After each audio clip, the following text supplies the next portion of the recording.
Good morning बच्चों। आज मैं एक प्रॉब्लम लेने जा रहा हूं वर्क पावर एंड एनर्जी पे। बेसिकली उस पे मैं law of conservation of momentum, linear momentum और एनर्जी कंजर्वेशन दोनों ही यानी मल्टी कॉन्सेप्ट एक प्रॉब्लम लेने जा रहा हूं। बहुत ही बेसिक और फंडामेंटल प्रॉब्लम है, आपको बहुत कुछ सिखाएगी। अगर आपको नहीं पता चल पा रहा है कैसे मोमेंटम और एनर्जी कंजर्वेशन यूज करते हैं तो इस प्रॉब्लम को देखिए। आई होप सो कि इससे आप बहुत कुछ सीखेंगे। 12th क्लास के बच्चे भी सीख सकते हैं, मतलब 11th क्लास के बच्चे, मेंस, आईटीजे, एडवांस या नीट के बच्चे, सभी के लिए इंपॉर्टेंस रखता है। तो चलिए स्टार्ट करते हैं, प्रॉब्लम देखते हैं। तो एज ए एग्जांपल मैं यहाँ सेलेक्ट कर लेता हूँ। सपोज हमारे पास एक स्प्रिंग है,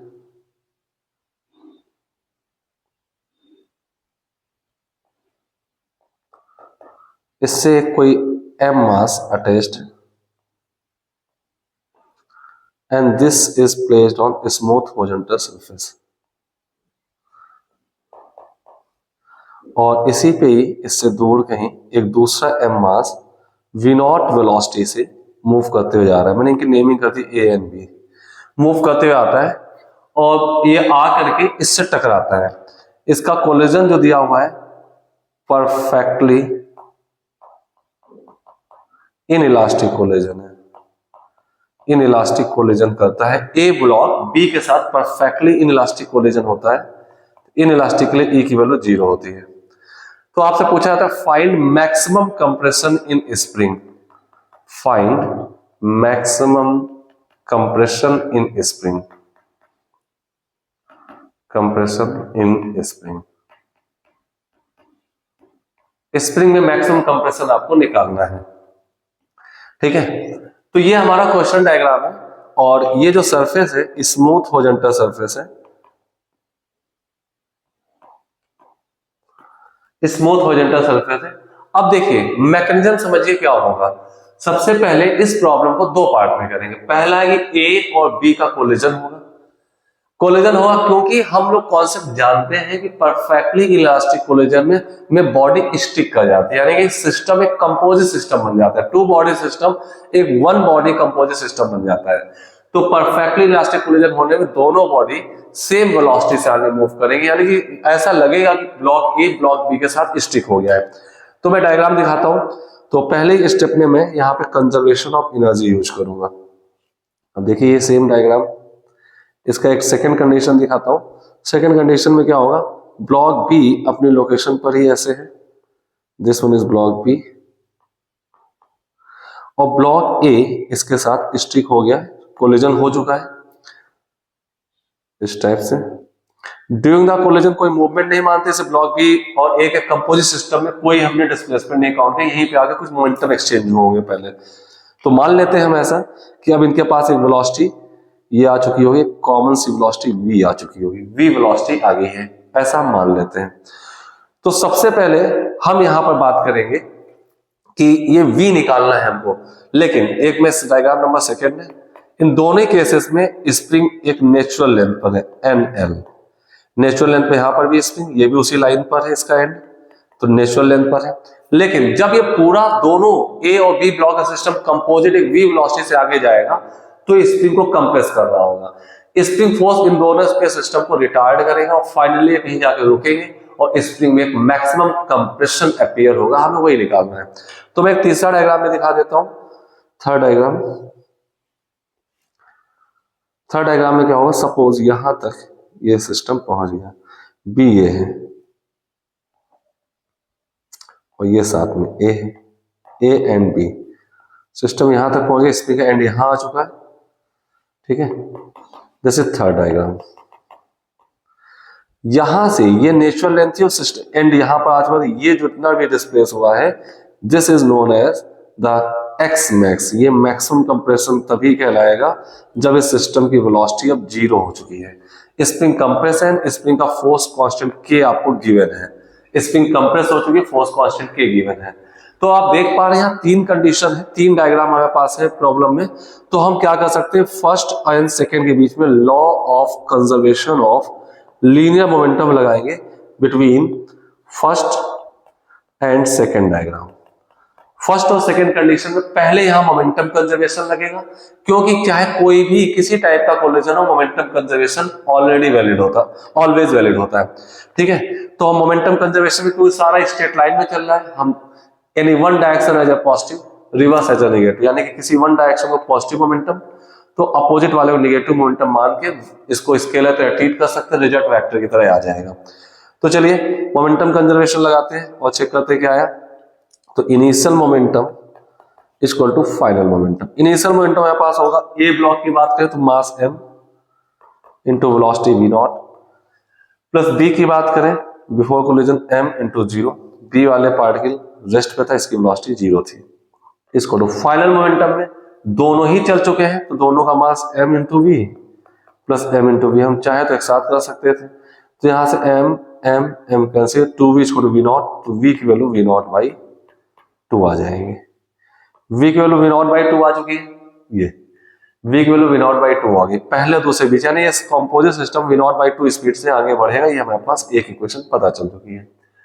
अब हम बात करते हैं सेकेंड और थर्ड के बीच में law of conservation of energy लगा देते हैं।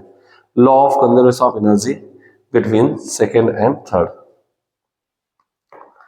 Law of conservation of energy between second diagram and third diagram. Conservation of energy लगा दें।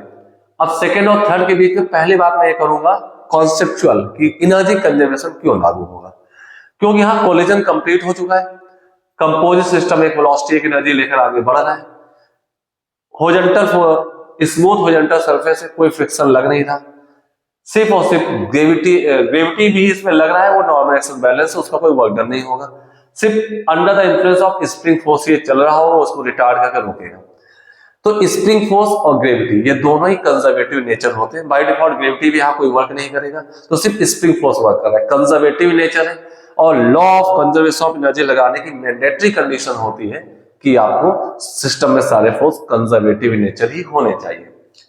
अब कुछ बच्चे क्या करते हैं, फर्स्ट और थर्ड डायग्राम सीधे विजुलाइज कर लेते हैं, इनके बीच में एनर्जी कंजर्वेशन लगा देते हैं। मैं बताता हूं ये कॉन्सेप्ट गलत है, क्योंकि फर्स्ट और थर्ड के बीच में अगर आप सीधे कंडीशन एनालाइज करें और कंजर्वेशन ऑफ एनर्जी लगाएं, तो आपके सामने कंडीशन लेके परफेक्टली इनइलास्टिक कोलिजन है, और परफेक्टली इनइलास्टिक कोलिजन में एनर्जी का लॉस होता है, तो आप डायरेक्टली एनर्जी कंजर्वेशन नहीं लगा पाएंगे, इस बात को ध्यान रखिएगा, क्योंकि यहाँ पे एनर्जी का लॉस हुआ है। इसलिए मैंने क्या किया, पहले स्टेप पे कोलिजन कंप्लीट कर दे, कोलिजन कोई भी हो मोमेंटम कंजर्व रहता ही रहता है, हमने मोमेंटम कंजर्वेशन लगा दिया, और उसके बाद मोमेंटम कंजर्व हो गया, फाइनल वेलोसिटी मिल गई इसको, और उसके बाद सिर्फ स्प्रिंग फोर्स लग रहा है जो कि कंजर्वेटिव नेचर है, तो आप एनर्जी कंजर्वेशन लगा सकते हैं। तो चलिए एनर्जी कंजर्वेशन लगाते हैं between second and third diagram. तो सेकेंड डायग्राम है तो kinetic initial plus potential of spring initial plus potential of gravitation initial equal to kinetic final plus potential of spring final plus potential of gravitational final. क्योंकि ground पे level इनका बदला नहीं, gravitational potential खैर दोनों भी जीरो थी, लेकिन मैंने फिर भी लिख दिया है। तो अब स्टेप देखिएगा, ऊपर स्टेप देखिएगा, इसके पास सिर्फ और सिर्फ क्या है, स्प्रिंग अभी नेचुरल लेवल पे लिखा है मैंने, तो आपके पास स्प्रिंग की इनिशियल पोटेंशियल एनर्जी होगी नहीं, इसी को ग्रेविटी का ग्राउंड लेवल मान लेते हैं जीरो वाला, तो ग्रेविटी की पोटेंशियल एनर्जी होगी नहीं, तो इसके बाद सिर्फ काइनेटिक एनर्जी हुई हाफ, और कंपोजिट सिस्टम का मास ले लेंगे 2m इंटू वी स्क्वायर, तो आपके पास आ जाएगा 1/2 into 2m into v square plus spring की इनिशियल पोटेंशियल जीरो है, ग्रेविटी की इनिशियल पोटेंशियल जीरो है, equal to kinetic final. Kinetic final हमारे पास होगी जीरो, क्योंकि सिस्टम रुक चुका है। स्प्रिंग की final potential, spring x max compress है, ठीक है, ये देखिए स्प्रिंग एक्स मैक्स कंप्रेस है, तो कितनी हो जाएगी हाफ के into x max square plus gravitational potential तो फाइनल जीरो होगी, क्योंकि ग्राउंड लेवल बदला नहीं है। तो यहां से हम कैलकुलेट कर लें, 2 कैंसिल आउट हो गया, और यहां से आपको पाएगा m v square, m v की जगह वी नॉट बाई 2 पुट कर दें यहाँ पे, तो ये आपके पास आ जाएगा v not square by 4 equal to 1/2 के एक्स मैक्स स्क्वायर। 2 से 2 कैंसिल आउट कर दीजिए, के को नीचे लाए तो एक्स मैक्स स्क्वायर था, sorry for that, x max square था, ठीक है। तो एक्स मैक्स तुम्हारे पास कितना आ जाएगा एक्स में आ जाएगा m/2k रूट में इंटू V0 स्क्वायर। अब चाहे तो V0 को बाहर ले सकते हैं, रूट m/2k लिख सकते हैं। तो ये आप पास स्प्रिंग में मैक्सिमम कंप्रेशन है and this is your answer. ये मैक्सिमम कंप्रेशन निकला है। तो यहाँ पे आप बेसिकली दो कॉन्सेप्ट यूज हुए थे। पहला था मोमेंटम कंजर्वेशन, चाहे वो कोई भी देता हमें कंजर्वेशन मोमेंटम लगाना ही पड़ता, और फिर फाइनल वेलोसिटी जो मिले सिस्टम को, उसके बाद हमने एनर्जी कंजर्वेशन लगा दिया क्योंकि स्प्रिंग फोर्सिबल लग रहा था। एक बहुत ही अच्छा और बेसिक कॉन्सेप्ट था। अगर आप इस कॉन्सेप्ट कुछ भी सीख पाए हैं तो मुझे कमेंट करके बताएं। आपको कोई और चीज सीखनी है तो कमेंट जरूर करें और अपने दोस्तों के साथ शेयर करें।